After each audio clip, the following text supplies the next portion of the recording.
नमस्कार मंडळी, आज आपण वर्षभर टिकणारं लिंबाचं लोणचं बनवूया। त्यासाठी 1 किलो पातळ सालीचे लिंबू पाण्यामध्ये मीठ घालून चांगले स्वच्छ धुवून घेतले।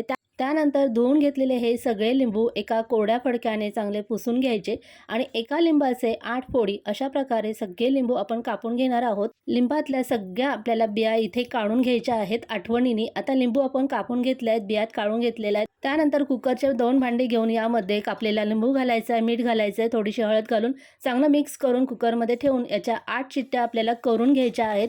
कुकरच्या शिट्ट्या होईपर्यंत आपण यासाठी लागणारा मसाला करून घेऊया।